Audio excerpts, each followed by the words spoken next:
Welcome to her comeback. I'm so excited. I've been waiting to say this. Courageously You officially launches June 25th. It will be available for purchase on Amazon, and I could not be more excited to finally get this book into your hands. So settle in, listen to the talk with me. Here we go. Good day, everyone. Welcome to her comeback. This is your host, Michelle Thompson, and today I have Kellie Grutko with me all the way from my home state of North Carolina. So really happy to have Kellie on the podcast with us today. Kellie, welcome. Thanks, Michelle. Good to be here. Why don't we just get started with telling our listeners a little bit more about yourself? Sure. So as you said, I'm outside of Charlotte, North Carolina right now. Originally, I am a Pennsylvania girl. I grew up in Erie, Pennsylvania and found my way to Philadelphia for most of my life and has been in corporate marketing. I was in corporate marketing for over 30 years, held a job and it was in New York. So did the lovely Philly to New York commute every day and did that for years and then ended up moving to the Charlotte area and started working down here and stayed in marketing and then eventually found a pivot point to what I'm doing now. So yeah, so it's been a long haul, but well worth it. Oh, wonderful. I'm really glad to meet you and I'm glad to have you come on. We'll just kind of jump into it. We'll talk through some of the things you're doing. So I understand you coined a phrase that may stop some listeners in their tracks. You talk about the hidden cost of success. So before we get into your story, can you describe what that feels like for the woman that may be going through that? Yeah, it's something where a lot of women work their way up the corporate ladder, right? Because that's your default path. You just do it and you work your way up and then you end up getting really successful. But then sometimes success can be its own trap because now your identity is tied to a title or tied to a role. And you've been so successful that you stay trapped there and don't know how to get out of that if you want to. And sometimes that success can just get you stuck and at this stage of life, you might be thinking of something else and you're trying to get out of it. Success is always good, but yet sometimes there's some hidden cost to it. And it sounds like you're describing being trapped in a certain identity, right? What you're saying. Exactly. Yeah. Exactly. You're on that path for so long and maybe you reach your goals and you get your titles and then it's now what? I reached everything. I'm successful, but now what? What does that all Yeah. mean? So yeah, you get trapped What's into an identity. Yeah, very interesting. And you talk about something called a post success drift, and it's that gradual disconnection between external success and internal direction. It's very interesting. How does a woman even recognize that she's drifting, maybe when everything on the outside looks good? Yeah, and that's the problem. Everything on the outside looks good. Nobody checks on you. People in your organization think, "Oh, she's successful. I don't need to check on her. I don't have to worry about her growth anymore." And you're in a routine now. And you start to feel like what's this all for? Or maybe you think about your future and it's a little fuzzy now. You can't really pinpoint what you want to do now or there's just that maybe that pit in your stomach. You get the Sunday scaries all the time. And just things that used to be meaningful to you aren't meaningful anymore. The projects you would volunteer for, maybe you don't anymore. And you slowly just start disconnecting. And it takes a while because I think women tamp down feelings like this and you just push on. And then finally you recognize, oh my gosh, I'm drifting from who I used to, what I want to be and drifting from the company that I enjoyed. And it slowly just starts to take hold. So yeah, it's interesting. Very. Let's Yeah. talk a little bit more about your own personal comeback story because you've spent more than 30 years in corporate leadership. And so, what did that look like for you in terms of what point did you realize that the path you're on didn't feel like yours anymore? It took me a long time. I was at one organization almost 20 years and I loved it. I loved the company. I loved the people I worked with. I was enjoying the work, but just something, like I said, something was just off and I couldn't really pinpoint it, but there was just something there. I wasn't growing anymore. I was getting distance and drifting. And so I thought, okay, maybe it's just time for me to try something new. So I left the company, left on a high note. It was like people were shocked when I left because I was winning awards. I was like doing all of the things. And so people were surprised. And I was surprised I was leaving, but I just knew it was time to try something new. So then I went to a different organization, and it was, I've always been in marketing. And this time it was, instead of doing the marketing, I was going to be training a global workforce of marketers. So I'm like, all right, it's a different function. It was a different industry. So I thought that'll get me out of this rut or whatever it is I'm in. So I went there, and that really wasn't a great fit either. I stayed for maybe 3 years just because I wanted to have some kind of impact and make my time there valuable. But then I just came to realize it really wasn't right for me either. And then I left. And then I just got on the proverbial hamster wheel and just started applying to marketing jobs because that's all I knew. And then finally, it took a lot of soul searching, but I realized I really just don't want to do marketing anymore. I don't want to work for a large corporation anymore. I'm like, so now what do I do? Yeah. So that, wow, okay, I've got no plan. And it took me a while to find myself and find what my next move was going to be.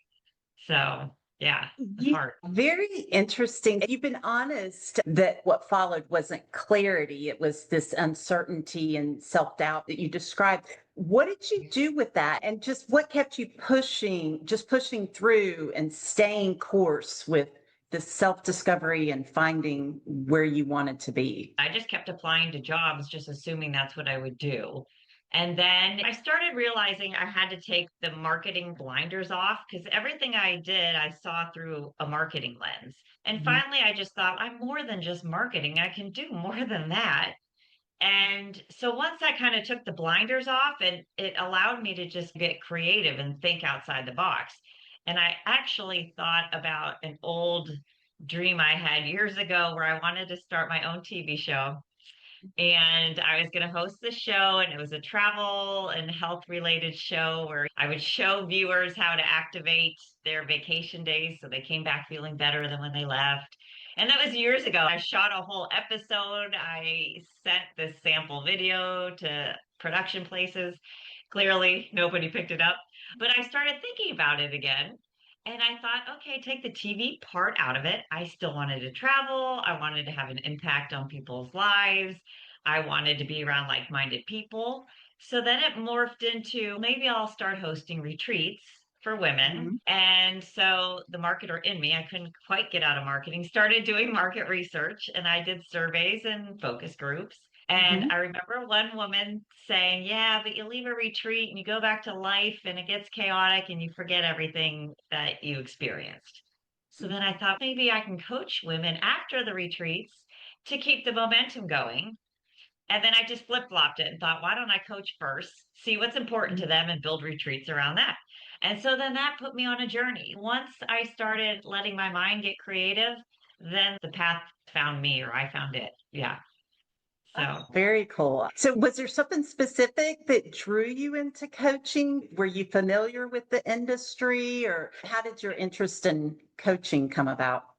no, I didn't know much about it. I started kind of doing all of my research at this stage Mhm. because I think it's important to just make sure you mine every kind of information you can and make good decisions. And so I just started researching it, and it really just fell in line with what I wanted to do. My goal became, it took me forever to find my way. I want to help other people get through this kind of transition faster than I did. And the more women I was talking to, the more women I realized they're going through the same thing.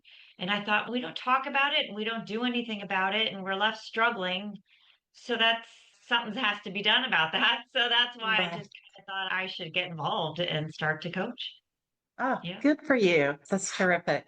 So, in the work you do now, you call yourself the authority on post success reinvention for women leaders. And I truly love that. Tell us what post success reinvention actually is, because a lot of women maybe assume reinvention means that you have to start over at the beginning.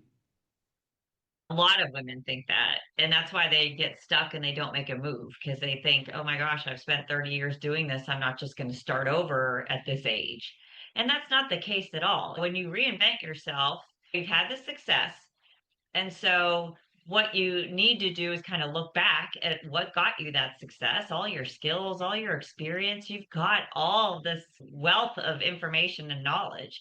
Now you just need to tweak it and use it towards something different that you might want to do from here on out. So it's not just blowing up your life and starting over. It's taking everything you've learned to date and finding the thing that will bring you joy and using those skills towards that.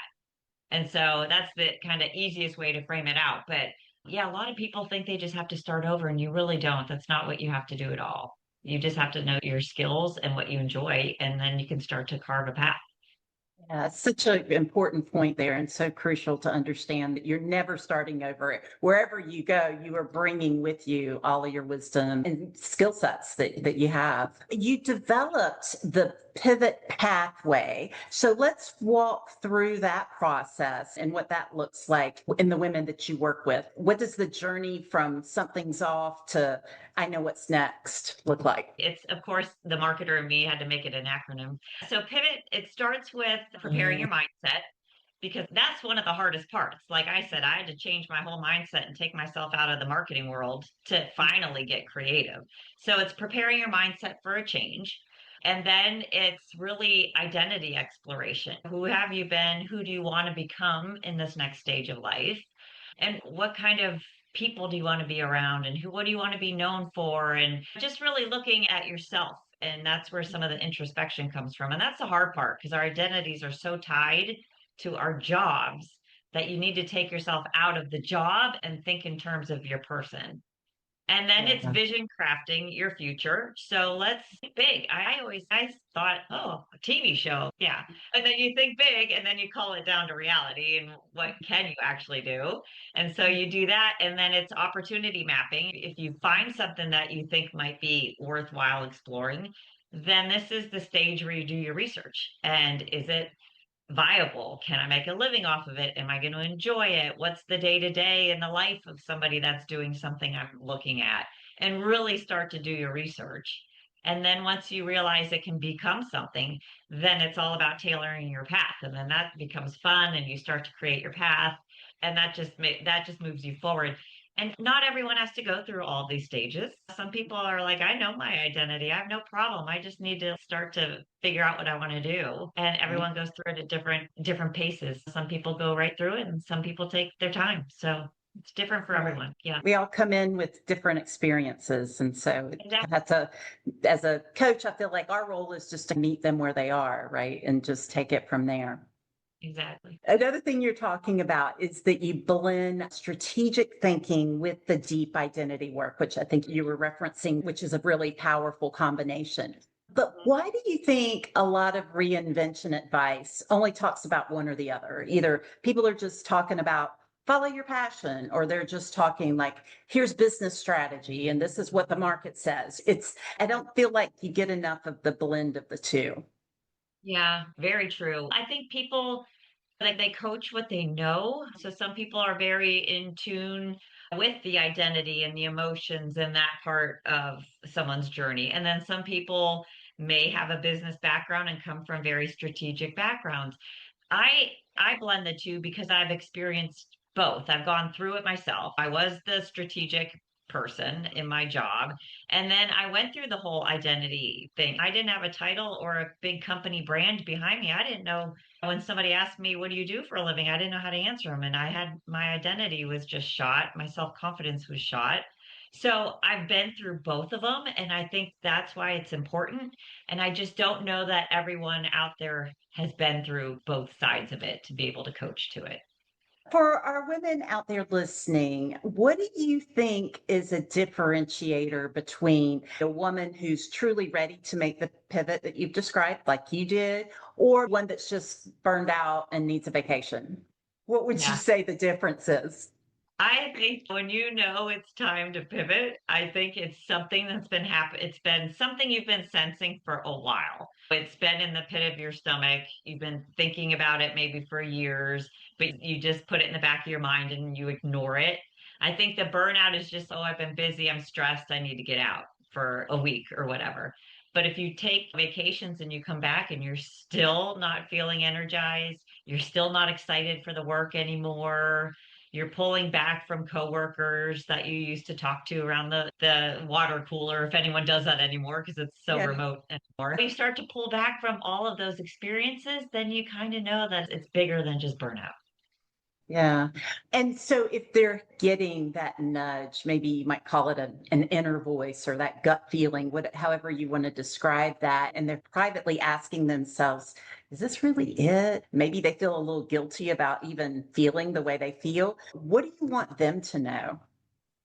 Yeah, I think a lot of people will stay stuck and they just keep doing their thing because they think, oh, I don't have the confidence to do something different. I don't know anything different. I'm not confident. When I want people to know confidence never comes first. It's taking small actions, small little steps. So you start to have small little wins that builds your confidence that you think maybe I can do something different. Oftentimes you hear people say, just go find your passion and do that.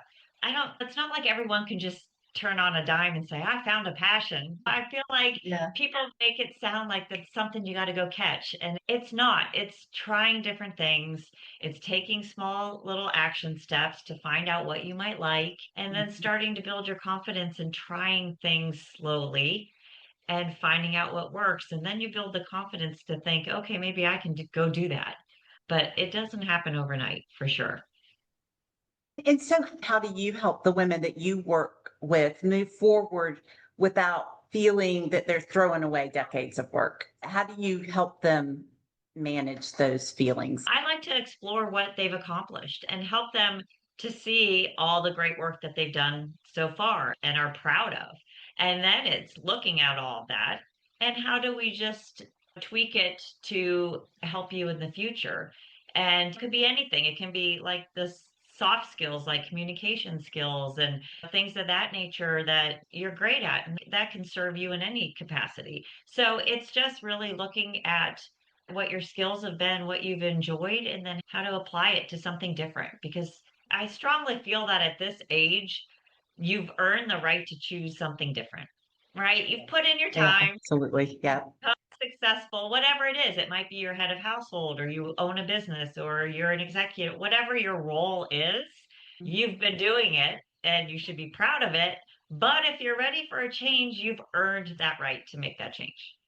Yeah, I love that. So, what in your work and with your clients, has been maybe an example of the most profound transformation that you've witnessed in a client? And not necessarily maybe a career outcome, but just a real internal shift. What have you seen? One comes to mind. There's someone I was working with who had been at their company, gosh, 25, 30 years, something like that, like a long time. And we were trying to help her decide what to do next and what she could do. And every time I'd ask her a question, she would answer it like from the lens of her company. You could hear the corporate speak, and because Yeah, every company has their culture and their acronyms and all of that, and she would right. answer everything in those terms. And finally I said to her, pretend you've never worked at this company before, you've never been there, now answer this question for yourself. And then you just saw like a light bulb go off in her head. And she's, oh my gosh, I didn't realize that I couldn't answer a question for myself. And so that started a really unique process. But it was really hard to get her to think outside of her company and just to think, what does she want, not what does her company want? So Yeah. that was a fun one. And I think that a lot with women, and maybe they're not like the corporate speak, like what you described. It could also be just like speaking for what their partner wants or their children want or their, Yeah, someone else in their life. They speak for what that person says. You know what I mean? So I think, yeah, exactly. whether it's coming from a corporate environment or just other people, the loved ones, it's Right. interesting. Yeah. It's any industry. Like I said, you good point. It doesn't have to be corporate. I've worked with retired teachers that they have no school to go to or kids anymore. So they're like, what do I do now? And there's every scenario is just different. And that's what makes the work important and impactful because everybody has a different story. What do you wish someone had told you when you were in the middle of your transformation? What do you wish you would have known? That's a good question. I wish someone would have given me permission to think outside of what I know. To, like I said, think outside of marketing, think outside your corporate experience. There's a whole world out there outside of these companies and these functions. Yeah. You think Yeah. outside the box. And I kept thinking the marketing thing. It was a good year and a half after I left my company, not knowing what to do because I didn't know I could think differently. So I wish somebody would have told me just put those blinders away and start thinking differently. Yeah, no, I love that. And I think that's great because I think I found myself in the same situation. Mine wasn't marketing, mine was project management, and that was my background. And so I was similar, like your story is I just was looking at other project management stuff and I'm like, no, I don't think this isn't it. And yeah, and it did take me some time to find that space that we're talking Yeah. about. Yeah. Let's see. So your business is called Purposeful Pivot, and I love that intentionality. What makes a pivot purposeful versus just reactive? How would you answer Yeah. that? And that's what you don't want to do is be reactive and just think, I need to go. And then you just jump at the first thing. Because I know people that have done that and they've just taken jobs because it was a job and then they're worse off and they're not happy. So I think a purposeful pivot is one that you really do the internal introspection. You do the work. It's hard to look inside and decide who you want to be and how you want to make yourself different. You have to ask yourself some hard questions, but you have to do it if you want to get through and get to find the next move that's going to bring you joy. So I think being purposeful is taking your time, thinking things through. What do you like? What don't you like? And be honest with your answers. And you can do this, write it down on a piece of paper that nobody else has to see. It's just you. And you don't have to answer for anyone else but yourself. So you got to be honest with yourself. Yeah, it just sounds like you're describing just being very thoughtful in the decision and giving it some time too, right? Over some time. I had a mentor that I worked with, and I was for a long time, I was just that reactive person. That's like, oh, something happened, react now. And, Yeah. one of the biggest lessons I learned from her was just, do you have to make this decision today? And I'm like, no, I don't have to decide it. She's okay. Let's just maybe write about it. We'll talk tomorrow. And just Right. learning to take that step back and give it some Yeah. time and not react. I know I'm definitely one of those people that had to learn that. Yeah, it's hard for us to slow down, right? It's the thing to do. That's so true. So for that woman out there that's either they're at work or they're sitting in the meeting and they're saying, you know what, none of this is working for me. It just doesn't light me up anymore. What's the first step you think she can take today? I think one of the first things is to maybe write a list of what I like, what I don't like in your life. Very simple. Get out a piece of paper and a pen, make two columns and write what the things that bring you joy and that you like in life and the things that you don't. And compare your list and see, are there things that you can get rid of or delegate or drop from your list? And are there other things that you can add to the list of things that you like? And try to fill that side with what you like with more and more things. And get that side of the page just full of stuff that brings you joy so that you can start to get yourself out of the rut that you're in. I think that's so important because I know I've talked to women that I don't really know what I like. I don't really know what brings me joy. And I think that what you're describing is just start trying stuff, start Yeah. finding out. And I do, and I have, just if anyone's interested, I have what I call the hidden cost of success assessment. Free. It's not like earth shattering. It's not going to change your life, but it's a number of these questions that really start to get you thinking, am I experiencing this? Am I stuck here? Am I drifting? So that might be a resource if people need it too. That just starts you on the path. Where can they find that assessment? That's on my website, which is purposefulpivot.net. And they can go to the resource page and it's there and they can just download it for free. It's helpful because I think sometimes people don't know what questions to ask themselves. And this is just a set of questions that really makes you think. That's terrific. What a great tool. I really enjoyed our conversation here. And for someone that wants to follow up with you or get in touch with you and the work you're doing, what's the best way for them to find you? They can go to the website, as I said, purposefulpivot.net, or they can email me. It's kellieg@purposefulpivot.net. Or I'm also on LinkedIn. You can just look up my name on LinkedIn and I'm there. I'm all over there, so I'll find you. Those are probably the three best ways. Wonderful. What do you see is next for you here as you look at yourself and you've had your reinvention and you're in this space? Where do you see yourself going and as you look out from here? So I've been really focused on one-to-one coaching, but my plan is for next year, I'm putting together a group coaching. So I'll have a cohort that starts next year. And then that will culminate in a retreat because that's where my vision started with retreats. So next year it's going to be a lot of group coaching and retreats is hopefully where we'll go next year. That sounds great. Good for you. Congratulations on the work that you're doing and your success. And I just wish you continued success in the coming months and years. Thank you. I appreciate it. Same to you. And thanks for having me. Yes, thanks so much, Kelly. I hope that something landed for you today because you were meant to hear it. If that conversation stirred something in you, I just can't wait until you get your hands on the book, Courageously You. We go deeper into frameworks with stories and reflection questions and tools to actually do the work, not just be inspired by it. Here's what I need you to do right now while it's fresh. Go to the link in the notes, her comeback, sign up for the updates, hercomebackpodcast.com. Again, that's hercomebackpodcast.com. You'll be the first to know when it drops and get all the details on how to grab your copy. And trust me, you don't want to miss launch day. Courageously You will be available on Amazon starting June 25th. Set a reminder, mark it on your calendar, and tell a friend who needs this information as much as you do.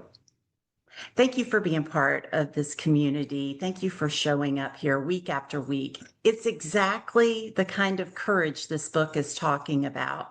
Keep coming back. Your comeback is happening. Until next time, I'm Michelle Thompson, and this is Her Comeback.